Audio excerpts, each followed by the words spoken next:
नमस्कार दोस्तों, स्वागत करता हूँ सभी का हमारे चैनल में। दोस्तों, आज जो आपको टॉपिक कराने वाला हूँ, वह है discuss nature and trends of population growth in India. Bharat में जनसंख्या वृद्धि की प्रकृति और प्रवृत्तियों की विवेचना कीजिए। दोस्तों, सबसे पहले हम इसमें इसका इंट्रोडक्शन लिख लेते हैं।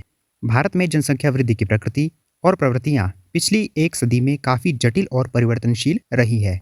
भारत अब दुनिया का सबसे अधिक आबादी वाला देश बन गया है और उसकी जनसांख्यिकी संरचना में महत्वपूर्ण बदलाव आ रहे हैं। दोस्तों, अब हम भारत में जनसंख्या वृद्धि की प्रकृति पढ़ लेते हैं। भारत में जनसंख्या वृद्धि की प्रकृति को जनसांख्यिकीय संक्रमण सिद्धांत डेमोग्राफिक ट्रांजिशन थ्योरी के चरणों के संदर्भ में समझा जा सकता है। सबसे पहला पॉइंट है उच्च जन्म दर और उच्च मृत्यु दर का चरण 1901 से लेकर 1921। इस अवधि को स्थिर जनसंख्या वृद्धि या उच्च उतार चढ़ाव वाले चरण के रूप में जाना जाता है।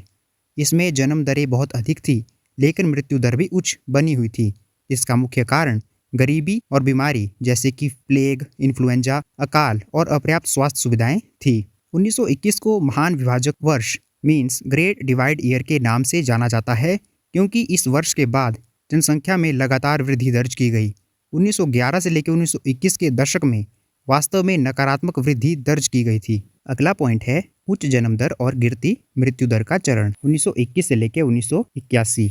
यह तेज जनसंख्या वृद्धि का चरण था। चिकित्सा सुविधाओं में सुधार, महामारियों पर नियंत्रण, बेहतर स्वच्छता और सार्वजनिक स्वास्थ्य उपायों के कारण मृत्यु दर में तेजी से गिरावट आई। हालांकि जन्म दरें सामाजिक और सांस्कृतिक कारकों, निरक्षरता और परिवार नियोजन के सीमित उपयोग के कारण उच्च बनी रही। इसके परिणाम स्वरूप जनसंख्या में तीव्र विस्फोट हुआ, विशेष रूप से 1951 से 1981 के दशकों में। उच्चतम दशकीय वृद्धि दरें 20% से अधिक दर्ज की गई। अगला जो चरण है वह है गिरती जन्म दर और कम मृत्यु दर का चरण 1981 से वर्तमान तक।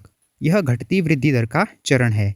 परिवार नियोजन कार्यक्रमों की सफलता, शिक्षा के स्तर में वृद्धि, विशेषकर महिलाओं में, शहरीकरण, जीवन यापन की बढ़ती लागत और सामाजिक आर्थिक विकास के कारण जन्म दर में गिरावट आनी शुरू हुई। मृत्यु दर कम और स्थिर बनी हुई है। हालांकि जनसंख्या अभी भी बढ़ रही है, लेकिन वृद्धि की दर धीमी हो रही है। भारत में कुल प्रजनन दर अर्थात TFR है, टोटल फर्टिलिटी रेट, अब प्रतिस्थापन स्तर जो रिप्लेसमेंट लेवल है उसके करीब आ गया है या कई स्थानों पर उससे भी नीचे आ गया है, जिसका अर्थ है कि भविष्य में जनसंख्या स्थिर रहेगी और फिर यह जनसंख्या घटनी शुरू हो सकती है। दोस्तों, यहाँ पर हमने जो जनसंख्या वृद्धि की प्रवृत्ति है उसको पढ़ लिया है, जिसमें उच्च जन्म दर और उच्च मृत्यु दर का चरण था, उच्च जन्म दर और गिरती मृत्यु दर का चरण था, और लास्ट में गिरती जन्म दर और कम मृत्यु दर का चरण देखने को मिला। दोस्तों, अब हम पढ़ लेते हैं भारत में जनसंख्या वृद्धि की प्रमुख प्रवृत्तियाँ, trends of population growth in India. इसमें पहला पॉइंट है निरंतर वृद्धि लेकिन दर में गिरावट। भारत की जनसंख्या लगातार बढ़ रही है। 2024 में अनुमान है कि भारत की कुल जनसंख्या लगभग 1.45 अरब है, जो इस दुनिया का सबसे अधिक आबादी वाला देश बनाती है।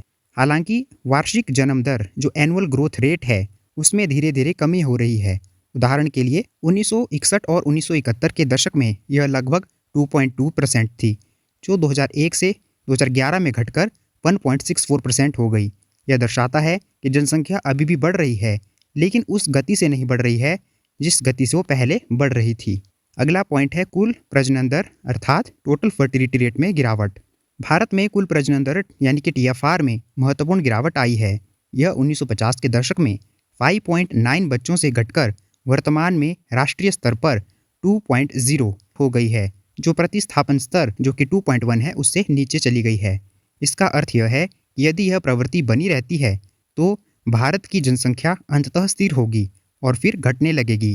हालांकि जनसंख्या में कमी आने में कुछ दशक लगेंगे, क्योंकि एक बड़ी युवा आबादी प्रजनन आयु वर्ग में प्रवेश कर रही है।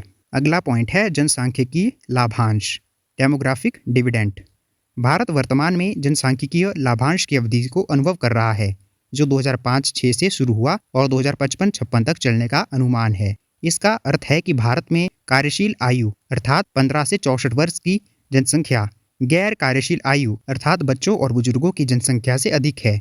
यह एक देश के लिए आर्थिक विकास को गति देने का अवसर प्रदान करती है, लेकिन इसमें शर्त यह है इसमें जो युवा कार्यबल है उसको पर्याप्त शिक्षा, कौशल और रोजगार के अवसर मिलने चाहिए, तभी हम इस जनसांख्यिकीय लाभांश का फायदा उठा सकते हैं।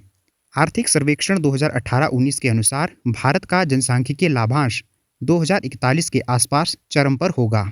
अगला पॉइंट है शहरीकरण में वृद्धि। भारत में तेजी से शहरीकरण हो रहा है। ग्रामीण क्षेत्रों से शहरों की ओर बड़े पैमाने पर प्रवास हो रहा है। शहरी क्षेत्रों में जीवन यापन की लागत, शिक्षा और परिवार नियोजन के प्रति जागरूकता के कारण आमतौर पर प्रजनन दर कम होती है। अगला पॉइंट है आयु संरचना में परिवर्तन, एज स्ट्रक्चर चेंज। जन्म दर में गिरावट और जीवन प्रत्याशा में वृद्धि के कारण भारत की जनसंख्या धीरे धीरे वृद्ध हो रही है। युवा जनसंख्या का अनुपात घट रहा है, जबकि बुजुर्ग आबादी का अनुपात बढ़ रहा है। यह प्रवृत्ति भविष्य में स्वास्थ्य सेवा, सामाजिक सुरक्षा और पेंशन योजनाओं पर दबाव डालेगी। अगला पॉइंट है क्षेत्रीय असमानताएं।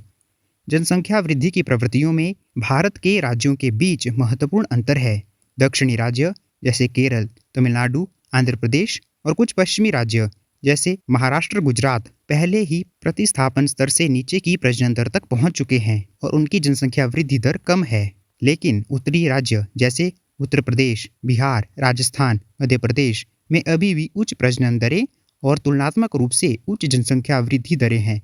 यह अंतर देश के विभिन्न हिस्सों में संसाधनों और विकास के विभिन्न स्तरों को दर्शाता है।